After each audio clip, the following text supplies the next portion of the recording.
Olá, boa noite, bem-vindos a essa palestra virtual pelo Centro Espírita Antônio Monteiro.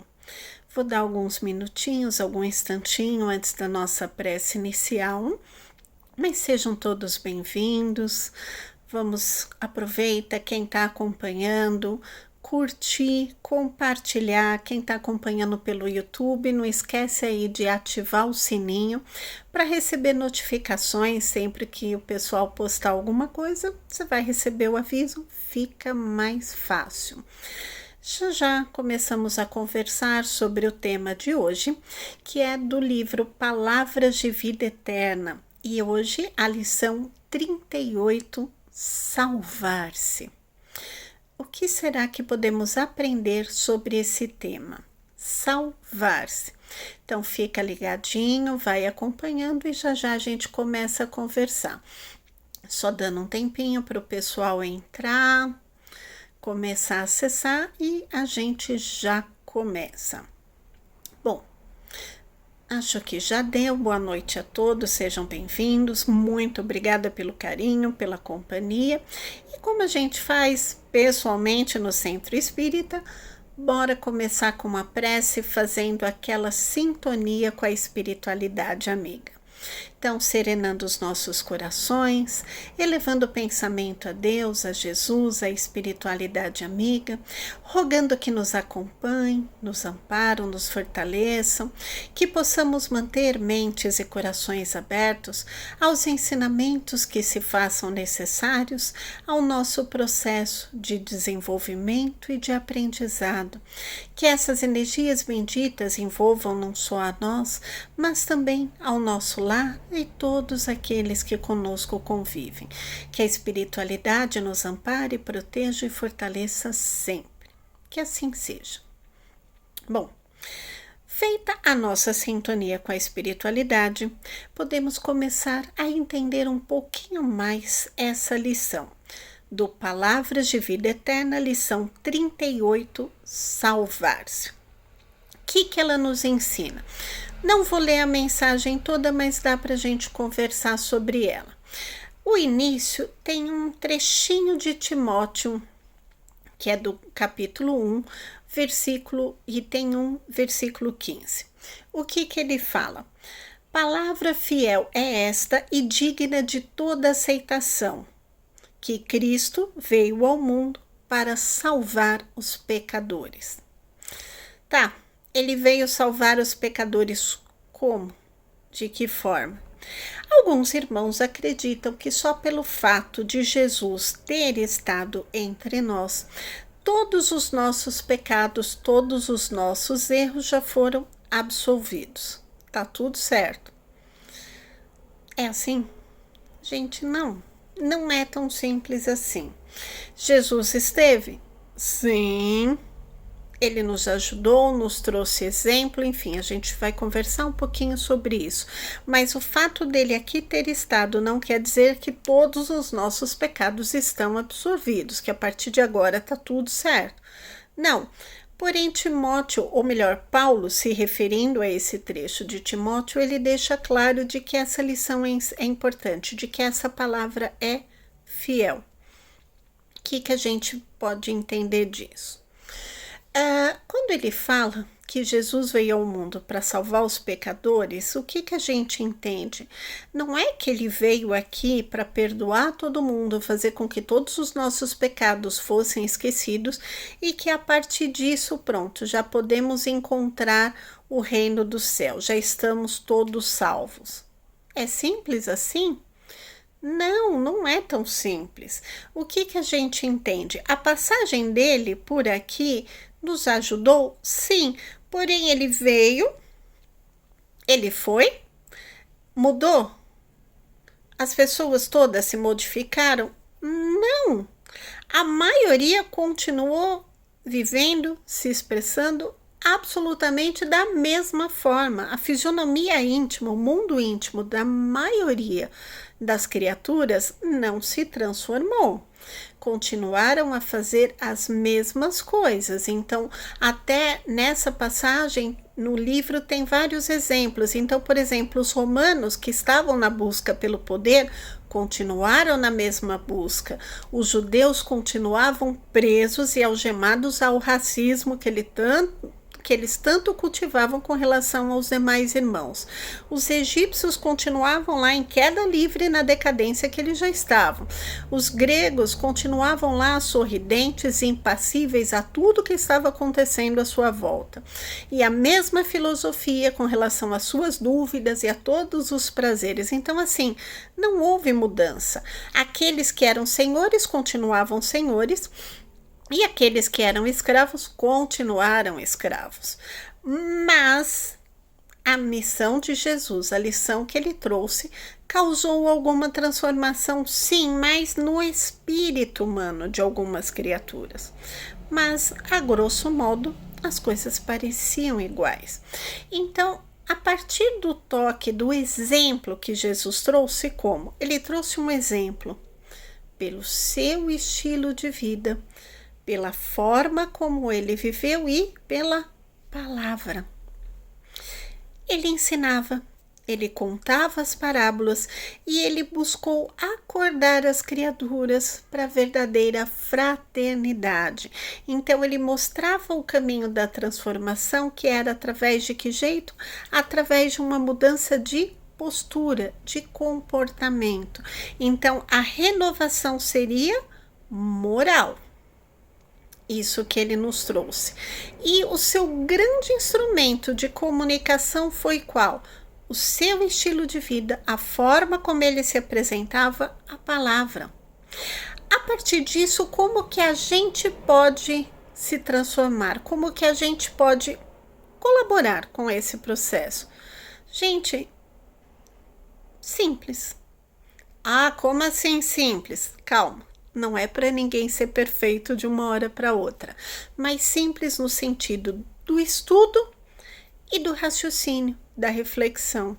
Que eu estude acerca da vida das palavras do Mestre, de tudo isso, que eu consiga entender, que eu me aprofunde nesse conhecimento, que eu consiga refletir, que eu consiga pensar sobre ele, para a partir desse estudo, a partir da reflexão, a partir desse pensamento, eu consiga começar a externalizar isso através de comportamentos, através de obra, através de postura.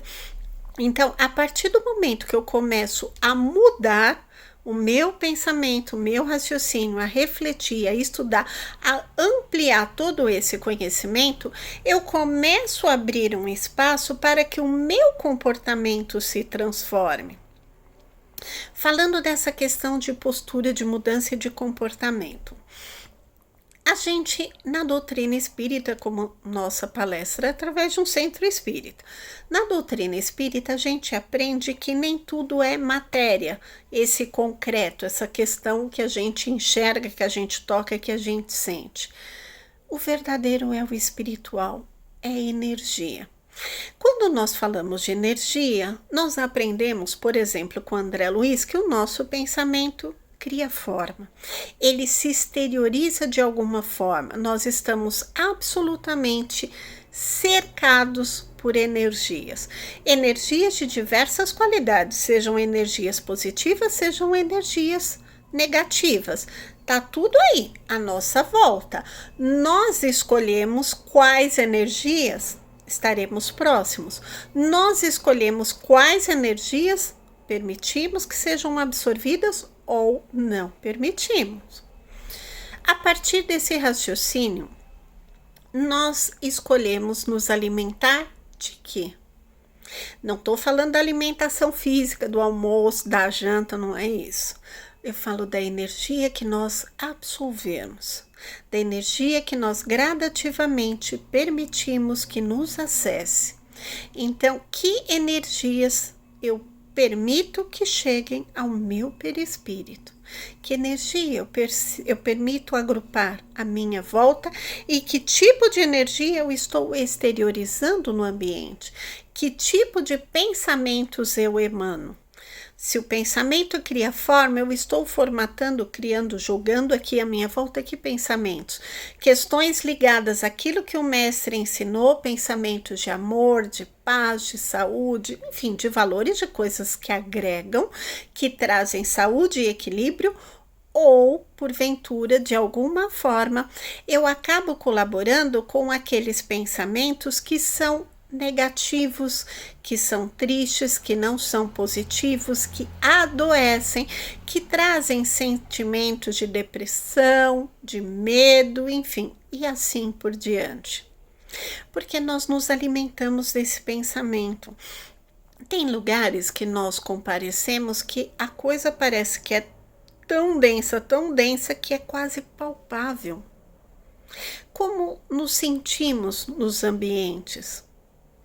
Como interagimos com as outras pessoas?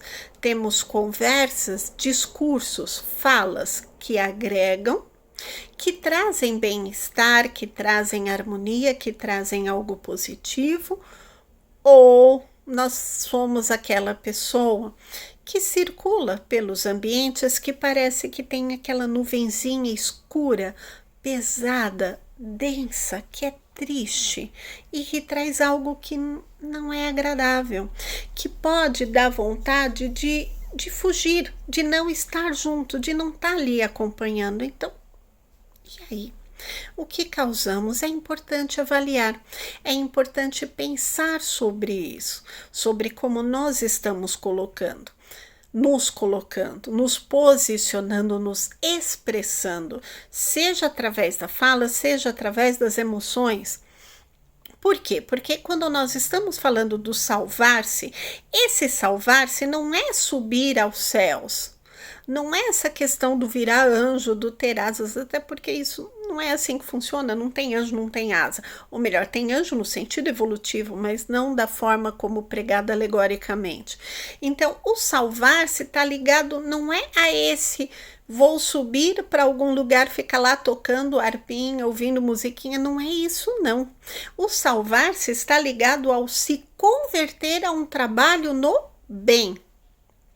E como que é essa questão do trabalho no bem? Então, é eu me modificar, eu me transformar para que eu esteja trabalhando no bem.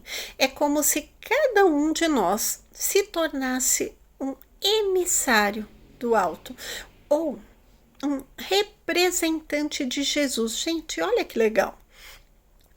Como nós podemos ser esse representante? Primeiro, se trabalhando, para se trabalhar eu preciso conhecer os ensinamentos, por isso do estudar que eu coloquei lá atrás. Então eu vou conhecer, eu amplio o meu conhecimento, eu vou refletir, eu vou estudar para gradativamente começar a trabalhar no bem, colaborar para extinguir o mal que existe no mundo, ou enfim, o que eu ache, o que eu acredito que precisa ser mudado, ser transformado. Nós não queremos transformar o mundo? Queremos. Nós queremos muito que ele se modifique. Mas eu não posso esperar que essa modificação venha de fora, apenas através da atitude de outras pessoas ou de decretos políticos, o que quer que seja nesse sentido, não. A transformação vai vir gradativamente através da mudança de várias pessoas individualmente, como uma série de engrenagens, umas ligadas às outras, que vão se modificando individualmente e devagarzinho todo o conjunto se modifica. Mas cada pecinha é importante, cada uma tem o seu papel. E Jesus nos trouxe isso. Então ele exemplificou, ele agiu, ele se mexeu. E como nós podemos fazer? Trabalhando no bem. Como? Mudando, se transformando, se educando, fazendo a sua parte. Então, isso, dessa forma, Jesus nos salvou, nos mostrando, nos ensinando como se erguer, como se modificar. As suas palavras, os seus exemplos, o que eles faziam? Nos acordavam para essa fraternidade, nos mostravam qual o caminho para a mudança, para a transformação. Então, essa mudança, esse salvar, não vai vir através deles salvando todo mundo, perdoando todos os pecados. Não. A cada um segundo as suas obras. Não foi isso que foi falado?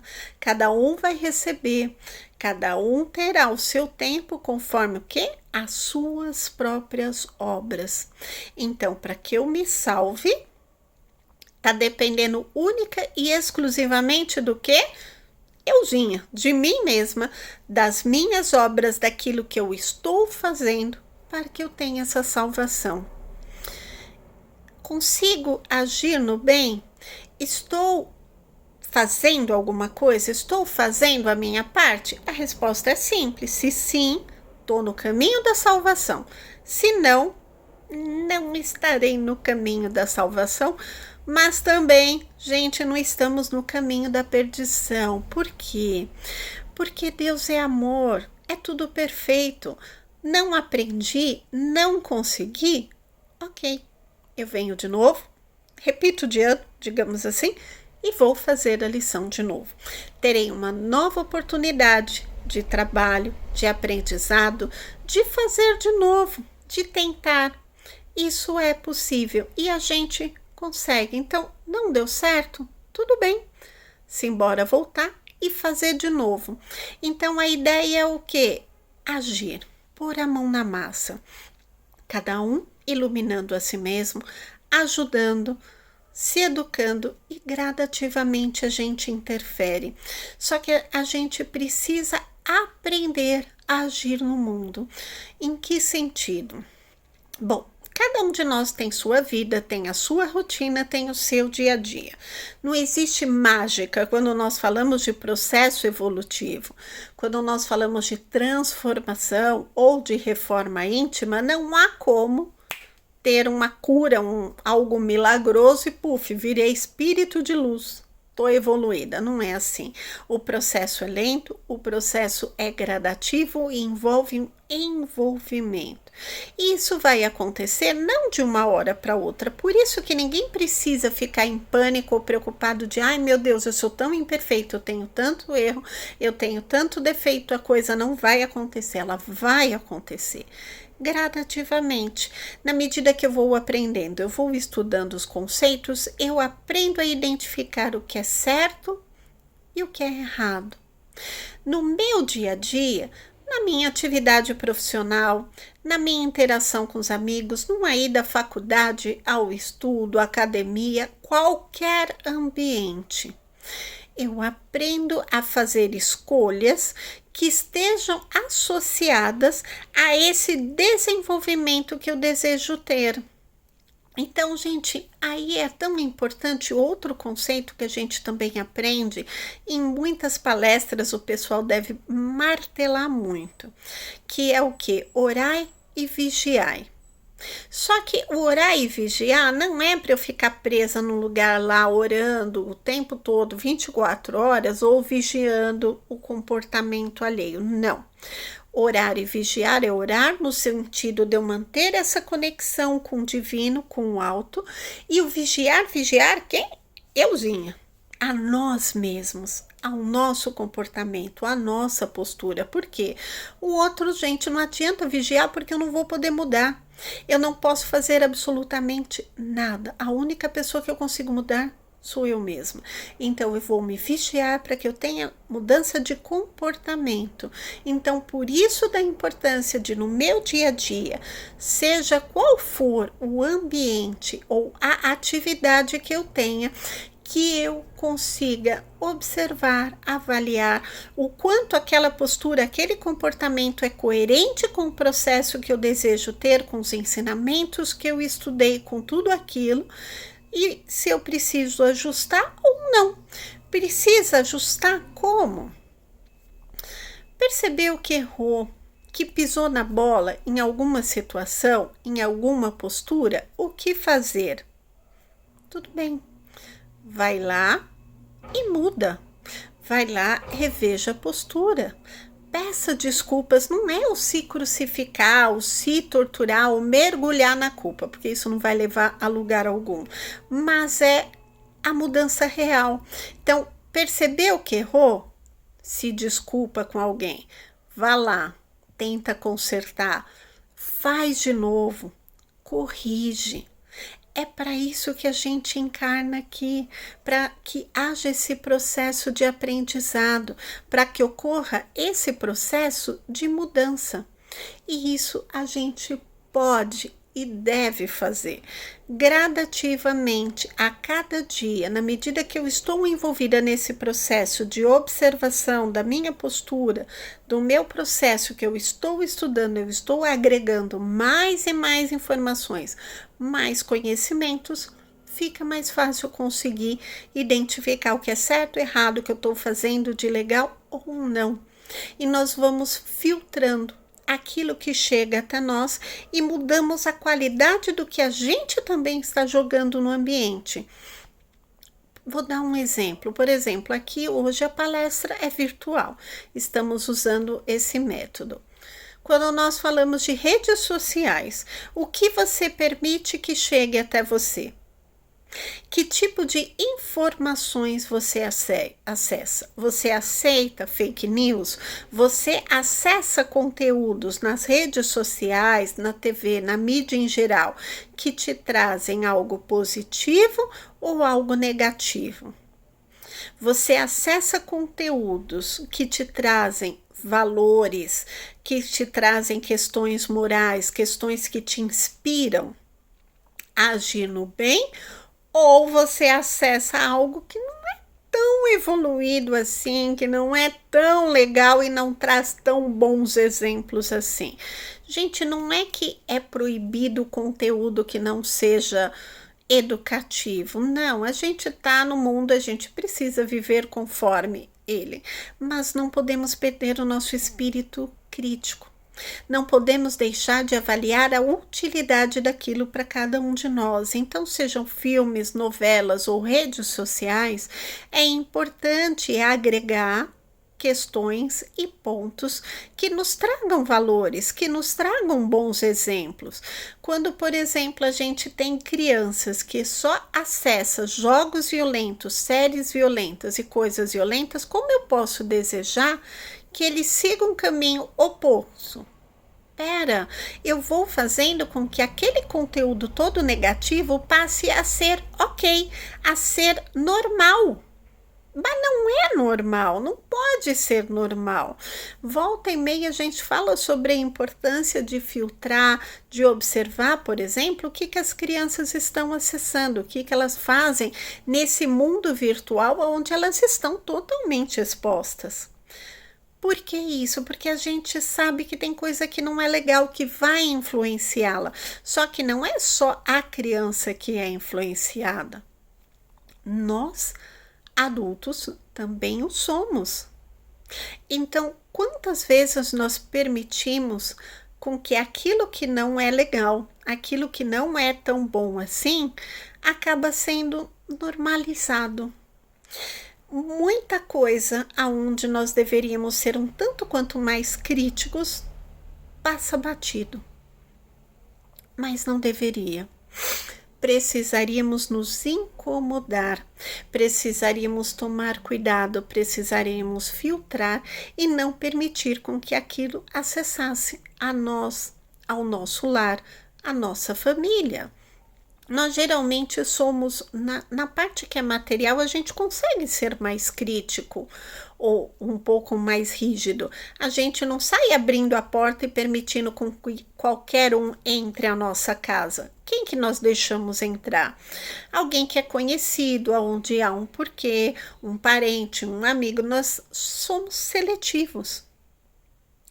Mas no conteúdo que vem através de toda essa parte tecnológica, eletrônica, digital, é como se a gente deixasse a porta aberta para entrar e sair conforme queiram.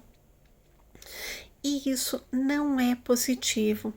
porque isso não colabora com o meu processo de autoeducação, de autoconhecimento, de autotransformação e de mudança. Uma vez ou outra ter esses acessos, é claro, é importante conhecer, tudo bem, ok, mas o que é maioria? Por quê? Porque às vezes a gente percebe quando, por exemplo, a gente abre um curso num centro espírita, um curso mediúnico, com aprendizes do evangelho, qualquer um desses. Às vezes agora está tudo diferente, mas quando é presencial a gente abre o curso para o pessoal se inscrever. O que a gente ouve às vezes? Ai, eu não tenho tempo, não dá, estou trabalhando muito. A minha rotina não permite, ou os filhos, enfim, as desculpas são muitas. Mas se a gente pegasse e colocasse no papel a rotina da pessoa, vamos fazer uma grade dos horários. Quanto tempo essa pessoa passa no Facebook, no WhatsApp, no Instagram, numa rede social? Quanto tempo ela dedica a isso? Quanto tempo ela vê uma série? Quanto tempo ela assiste uma novela? Quanto tempo é destinado com conteúdo que não vai agregar tanto quanto, por exemplo, um curso onde você vai aprender sobre toda a questão doutrinária, o Pentateuco espírita ou outra religião, se você tiver, mas as pessoas têm dificuldade de aprofundar sobre a sua escolha religiosa, sobre aquilo que ela acredita. Então, para uma coisa eu tenho muito tempo, para outra não, tem algo errado. O que é mais importante? Às vezes a pessoa tem tempo para um monte de coisa, mas não pode assistir uma palestra, não pode ir. Agora que a internet ficou mais fácil, que é só abrir. Mas a questão do deslocamento provocava dificuldade. E agora muitas casas vão continuar com essa mensagem online. Isso é legal, isso é importante. Então agora não tem mais desculpa. Inclusive tem muitos lugares que já tem, inclusive, o curso online que não precisa nem se deslocar. É só abrir o computador, ir lá, sentar e estudar. Então, vamos avaliar, vamos pensar. O salvar-se da nossa lição de hoje envolve uma mudança de hábito, uma mudança de comportamento, seguindo aquilo que Jesus trouxe. É impossível? Não. É algo totalmente possível de ser realizado e que depende única e exclusivamente de nós, da nossa mudança, da nossa transformação, do nosso envolvimento nesse processo e que cada um pode fazê-lo do conforto do seu lar, do jeito que bem entender, inclusive na sua rotina, no seu dia a dia, nas suas atividades. Então é algo que é gradativo. Eu vou estudando, eu vou aprendendo, eu vou entendendo e eu começo a praticar isso no meu dia a dia, observando um comportamento ali, uma aqui, ajudando alguém. Entra aí a importância da caridade. Por quê? Porque a gente não pode fazer esse processo sozinho. Esse processo de transformação envolve a nossa mudança, mas também enxergar quem está à nossa volta, estender a mão para um irmão que não está conseguindo evoluir ou caminhar no seu processo, não só o ajudar financeiramente, não só a caridade material, mas também a caridade moral, aquela que envolve um apoio, um amparo, um ombro para conversar, ceder aí um pouquinho os ouvidos, enfim, é que aí já gera um outro tema que são as diversas formas de caridade. Mas esse processo também precisa envolver algo que eu faça com o outro, para o outro, então também faz parte. Gente, a mensagem era essa.